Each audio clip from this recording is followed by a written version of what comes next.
حماتي توفت من شهر، وأنا بوضب هدومها بعد وفاتها لقيت شنطة صغيرة وسط لبسها فيها دهب حوالي 30 حتة، كانت ورثاهم من أمها ومخبياهم من زمان. خدت الشنطة وخبيتها عند أمي كأمانة، وبصراحة حسيت إن ده حقي، علشان أنا اللي عشت معاها أكتر من 5 سنين وشايلة معاها كل حاجة، من مرض لتكاترة الخدمة للبيت. كنت أنا اللي معاها في كل حاجة، بنضف لها، بطبخ، بوديها المستشفى، وأسهر على راحتها، وعمري ما تأخرت عليها في أي حاجة. حتى لبسها ومصاريفها وأدويتها كانت على حسابي. أنا كنت بحبها بجد، وعمرها ما طلبت حاجة وقلت لأ.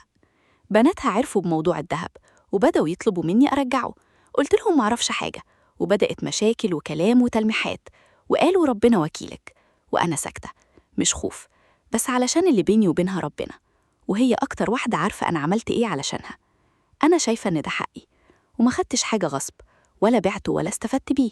ده موجود أمانة عند أمي، وكان ممكن يضيع ومحدش يعرف عنه حاجة. أنا شايفة إني باخد تعب سنين خدمتها لوحدي من غير ما حد فيهم يسأل عليها، بس برضو محتارة، أنا كده صح ولا غلط؟